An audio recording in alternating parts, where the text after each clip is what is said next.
मौलाना सरदार अहमद साहब रहमतुल्लाह अलैह के पास ना एक बूढ़ी अम्मा अपना बेटा छोड़ गई।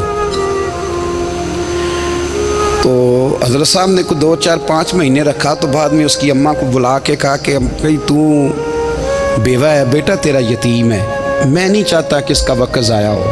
ये पढ़ने वाला कोई नहीं, सारे नहीं भाई पढ़ने वाले होते। अब यहाँ उलमा बैठे हैं, मैं बेअदब भी ना हो जाऊँ। कुछ पूरे 8 साल लगा के भी आ जाते हैं, सनद भी उनके पास होती है। नाराज़ ना हो जाना, ये तो सब अच्छे लोग हैं। सनद होती है पर पता कोई नहीं होता। ये आला हज़रत ने लिखी है बात। सनद होती है, पूरी डिग्री होती है, उस पर कई लोगों के साइन भी होते हैं। तो बहुत सारे तालिब इल्म ऐसे होते हैं जो मदारस में कहते हैं मैं फाजल फलां हूँ, लेकिन कोई शय पास।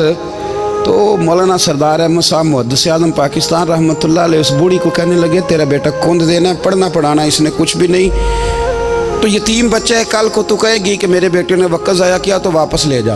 बूढ़ी अम्मा रोने लग गई, कहने लगी मैं पढ़ाने तो नहीं लाई थी, मैं तो आपको रब का वली समझती हूँ, मैं तो नौकरी कराने लाई थी।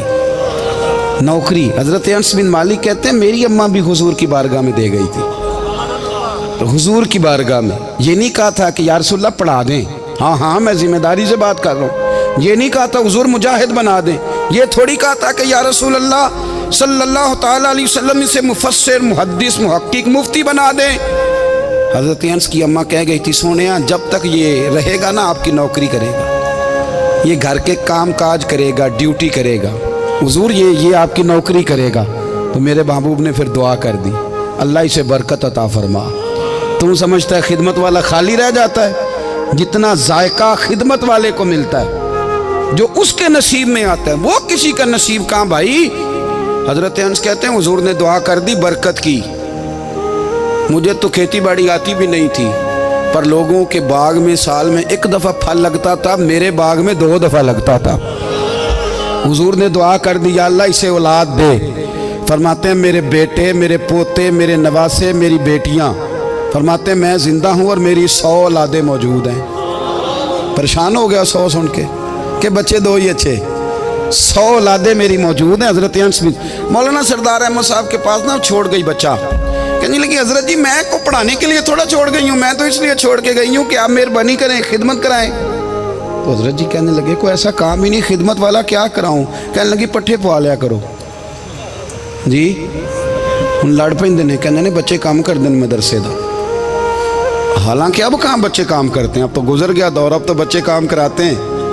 अब बच्चे भी नाराज़ हो रहे हैं, घूर घूर के देख रहे हैं। सही कह रहा हूँ आपको, बच्चे काम कराते हैं, बच्चे कहाँ काम करते हैं। कहने लगी ये चारा डाले करेगा आपकी भैंसों को। तो हज़रत ने उसको कहा कि बीबी चारा मेरी भैंसों को डालने के लिए मैंने बंदा रखा हुआ है, तो तू जा ले जा। कहने लगी हाथ बांध के हुजूर मेहरबानी करें रख ले, चारा डालेगा। और पुत्र तवज्जो से चारा डालना हज़रत की भैंसों को। रोने लगी, हज़रत ने रख लिया, महीने का खर्चा भी देते। शाम को ना वो सारा दिन काम करता, शाम को आके पैरों में भी बैठ जाता। हज़रत जी लाएं तेल थोड़ा सा, पैर ना दबा दूँ। 8 साल साथ वाले पढ़ते रहे, ये बेचारा नौकरी करता रहा। मेरा रूप भी नहीं तो मेरा रंग भी नहीं, और मैनू यार मनान दा टंग भी नहीं। कभी कभी ना हज़रत बिलाल हबशी फारग होते ना, तो नबी पाक की बारगाह में अर्ज़ करते हुजूर कोई काम तो नहीं, सारे हो गए, हुजूर जाऊँ ज़रा, चले जाते। एक दिन सलमान फ़ारसी कहने लगे या रसूलल्लाह ये बिलाल कहाँ जाता है। फरमाया जा देख के तो आ। हज़रत सलमान वापस आए तो आके रोने लगे, कहने लगे सोनिया जब यहाँ से जाता है ना तो जाके सैयदा फ़ातिमा की चक्की पीसनी शुरू कर देता। बीबी साहबा के काम करने लगता है, घर में जाके स्नैन की ड्यूटी करता है, वहाँ भी काम यहाँ भी काम। वो चारा डालता रहा, उसने चारा डाला। हज़रत मुहद्दिस आज़म की भैंसों को दस्तार फजीलत का वक्त आ गया, सारे पगड़ियाँ सजा के आ गए, आज दस्तार होगी। ये ना पीछे होके बैठ गया, चूँकि पढ़ा ही नहीं था तो दस्तार का है कि दस्तार तो उसकी जो पढ़ेगा, हमने तो पढ़ा ही नहीं, हमने तो यार पढ़ा, घर पढ़ा, ड्यूटी करी। हज़रत मुहद्दिस आज़म रहमतुल्लाह अलैह के यहाँ जब ऐलान होने लगा ना कि अब दस्तार होगी, तो हज़रत ने पहला ऐलान उसका फरमाया। तो मजा वाला बंदा कपड़े भी कदी कदी बदल देना। वो कहता है जिस हाल में भी था मैं पलट के देखने लगा कि पढ़ा पढ़ाया तो है, कोई शय नहीं। तो ये माजरा क्या है। पीछे से उठ के आए तो کہتے ہیں باقیوں کی دستار کسی عالم نے کی, کسی صوفی نے کی, لیکن یہ بھینسوں کو چارہ ڈالنے والا جب آیا تو محدث اعظم نے فرمایا پگڑی کے بال کو کوئی ہاتھ نہ لگائے, یہ ساری دستار میں نے کرنی ہے. اور فرماتے ہیں حضرت بال بھی دیتے جاتے تھے اور آنسو بھی بہاتے جاتے تھے, ماتھا بھی چومتے تھے اور فرماتے تھے دستار کے بعد چلا تو نہیں جائے گا یار, مجھے تو عبادت بھی نہیں رہ گئی, مجھے تو چابیوں کو بھی نہیں پتا کون سی کہاں رہتی ہے, جائے گا تو نہیں تو رو پڑا, کہنے لگا سوڑیا جائے تو وہ جس کے پلے کوئی شے ہو, آتا جاتا تو ہے کچھ نہیں, مجھے کس نے رکھنا ہے, میں نے کہاں جانا ہے, ادھر کہاں تو ادھر ہی رہوں گا. اس طالب علم کے سارے استاد بھائی کہتے ہیں اس نے دستار کرائی, پڑھا پڑھایا کچھ نہیں, پر جو مسئلہ اڑ جاتا تھا نا, وہ جو اڑ جاتا تھا نا, وہ جا کے اس سے پوچھتے تھے تو کتابیں کھولنے کی ضرورت نہیں پڑتی تھی. حضرت بلال حبشی کبھی سپاہ سالار بنے تھے کسی جنگ میں, کسی صوبے کے گورنر بنے ہوں, بولو تو صحیح ہے. ان کا تعارف کیا تھا؟ نبی کریم کے غلام. حضور کے نا جو ذاتی معاملات تھے نا, 20 انصاری نوجوان تھے جو ہر وقت نبی پاک کے پاس کھڑے رہتے تھے کہ حضور کو حکم کریں, 20, اور 34 سے لے کر 40 تک غلام ہر وقت حضور کی بارگاہ میں رہتے.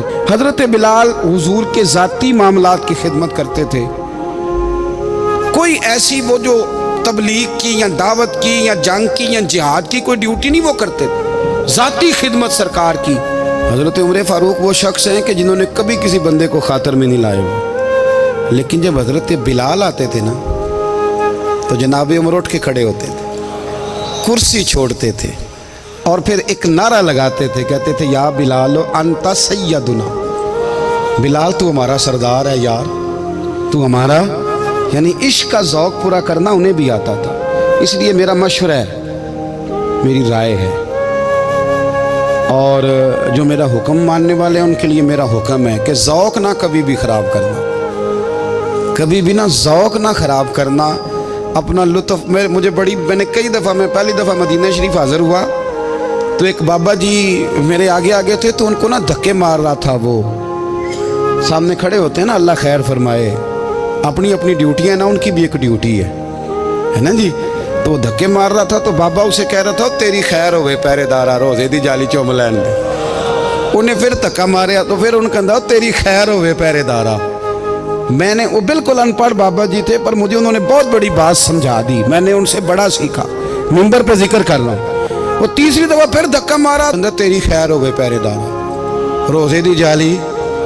تو بابا جی باہر نکل آئے تو میں بھی پیچھے نکل آیا, تو میں نے کہا بابا جی یہاں کچھ انہوں نے بنگلہ دیشی اور ہندوستانی بھی رکھے ہوئے ہیں, پر یہ تو عربی تھا خالص, انہوں کدوں تہاڈی بھی سمجھ آتی سی, تسی پنجابی دا شعر سنائی جا رہے ہو. کہنے پتر مینوں بھی پتہ ہے انہوں نہیں سمجھ آ رہی, پر میں تے اپنا رانجھا پہ راضی کردا سا, مینوں پتہ ہے انہوں کہا او یار اسی رانجھا بھی تے راضی کرنا ہے کہ نہیں, کہ ساری زندگی کیلو کال کے جھگڑے میں پڑے رہنا. اے عشق تیرے صدقے جلنے سے چھٹے سستے, جو آگ بجھا دے گی وہ.